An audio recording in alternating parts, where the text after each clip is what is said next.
Aqui a gente inicia a resolução de mais uma questão, tá? Da prova do Enem de 2013. Lembrando que a gente vai ler, vai avaliar, tá? Vai falar sobre o tema principal, que é fundamental, e a gente vem para a nossa análise e o nosso cálculo, que no caso aqui é um cálculo estequiométrico. Muito bem, o enunciado diz: a produção de aço envolve o aquecimento do minério de ferro junto com carvão e ar atmosférico, em uma série de reações de oxirredução. O produto é chamado de ferro-gusa e contém cerca de 3,3% de carbono. Uma forma de eliminar o excesso de carbono é a oxidação a partir do aquecimento de ferro-gusa com gás oxigênio puro. Os dois principais produtos formados são aço doce, que é uma liga de ferro com teor de 0,3% de carbono restante, e gás carbônico.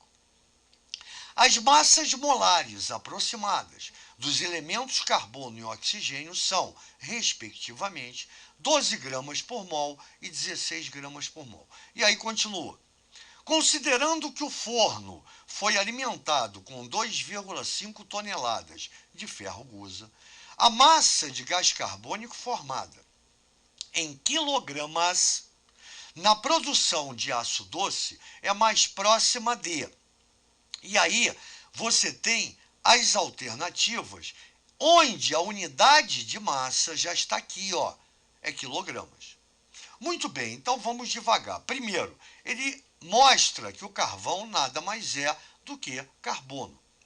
Ele fala que o ferro-gusa, ele contém, tá, no caso de aço, um excesso de carbono.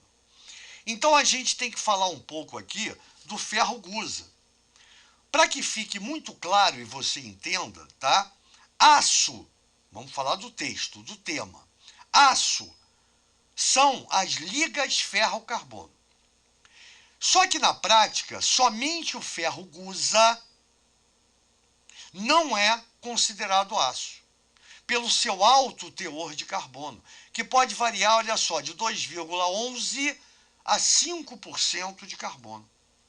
Todo o resto é aço, com maior ou menor teor de carbono. Então, nota que o ferro-gusa ele tem um excesso de carbono. Isso faz com que esse ferro, tá, ele seja quebradiço e sem grande uso direto, a não ser em fundição, né? Então, quer dizer, a indústria ela necessita de um aço para que seja maleável, para que seja dúctil, para que seja moldável. E como é que você consegue esse aço? Colocando isso aqui em alto forno, tá? Na presença de gás oxigênio puro, que vai eliminar o excesso de carbono do ferro-gusa.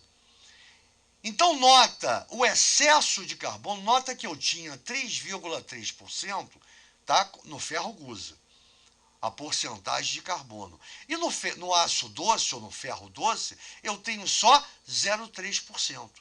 Enquanto esse aqui é quebradiço e não tem muito uso direto, esse aqui é totalmente, né, utilizado pelas indústrias, pelas empresas. Porque o seu baixo teor de carbono faz com que ele seja dúctil, quer dizer, pode ser transformado em fio, maleável, pode ser transformado em lâmina, e daí moldável, tá? Você pode fazer paralama de carro, você pode fazer capô de carro, o que você quiser, tá? Então quer dizer que isso fique muito claro. E é claro, transformar o ferro-gusa em aço doce nada mais é do que eliminar o excesso de carbono do gusa. E é o que o texto mostra para você. Então, quer dizer, nesse caso, o texto já está mostrando para você qual é o encaminhamento do teu raciocínio. É justamente, ó, eliminar de 3,3% para 0,3%, tá? A quantidade de carbono. Então, na realidade, de 3,3 para 3, você eliminou 3% da massa de carbono. Esse é o âmago, é o fundamento do nosso texto. É aqui que começa todo o nosso raciocínio. Claro, como é que isso é eliminado? O cara pega com a mão e joga fora? Não. A partir da reação, da oxidação com oxigênio puro, e aí a gente vem para essa reação aqui. O carbono em excesso do ferro gusa reage com oxigênio puro, produzindo o quê? Gás carbônico. Então, esse gás carbônico ele é eliminado. E o problema justamente quer saber a massa de gás carbônico, ó, tá? Que foi produzida na transformação do ferro gusa em aço doce ou ferro doce no alto forno. Então, essa é a nossa análise. Isso é fundamental para que você entenda o que aconteceu. Não adianta eu ler o texto e começar a resolver. A gente tem que conhecer, né, o tema do texto, que é a siderurgia. E aquele papo que eu sempre falo, a própria questão do Enem, você não precisa saber nada de siderurgia, ela já te explica o que vai acontecer. E aí a gente começa a nossa análise. E aí eu coloco o que a gente já falou. O ferro gusa possui 3,3% de carbono, enquanto o aço doce 0,3%. Portanto, a transformação ferro gusa aço doce envolve a perda de 3% da massa de carbono, que será oxidada, transformada em gás carbônico. Então, o primeiro passo do nosso cálculo é justamente calcular a massa de carbono que foi transformada em gás carbônico. Ou seja, essa perda aqui, ó, 3%. Como o cara coloca no alto forno 2,2 toneladas de ferro gusa, essa quantidade de ferro gusa corresponde a 100% da massa total. Mas eu sei que dessa massa, 3% corresponde à quantidade de carbono que foi eliminada. Então, eu quero saber que quantidade é essa. 2,5 toneladas corresponde a 100%, 3% corresponde à massa de carbono, X toneladas. X vezes 100 é igual a 2,5 vezes 3. Então, eu tenho a massa em toneladas de 0,075 toneladas. Só que não me interessa trabalhar com toneladas, já que ele quer a massa, as alternativas, eu já falei, e novamente repito, está vindo em quilogramas. Então, eu transformei 0,075 toneladas em quilos. Né? Do maior para o menor, basta multiplicar por 1000.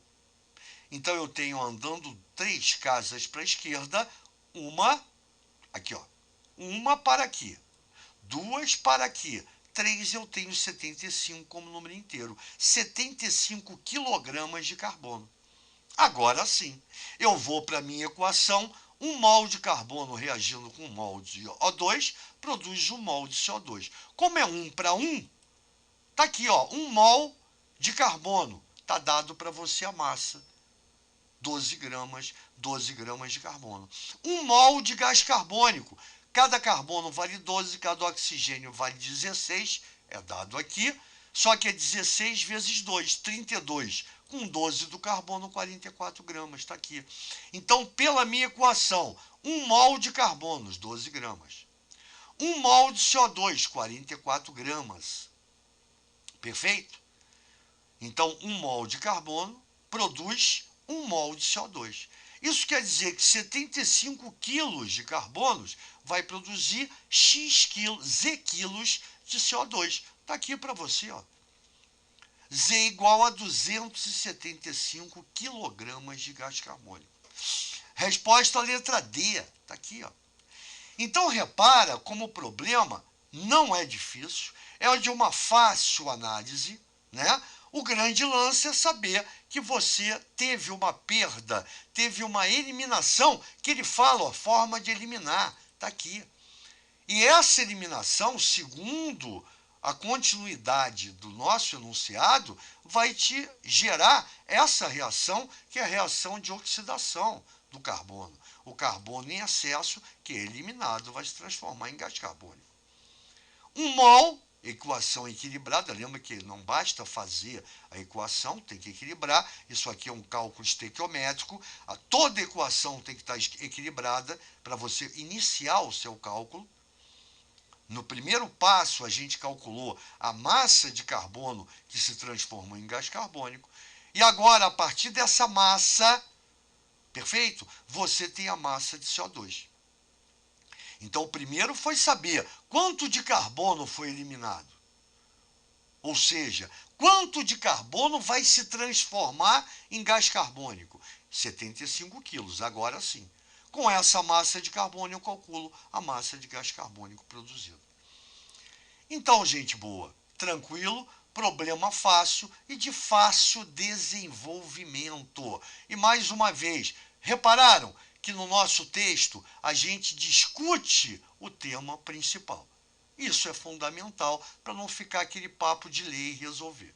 Tranquilo? Grande questão, questão fácil, não é tão difícil, tá? E até a próxima resolução. Grande abraço, valeu!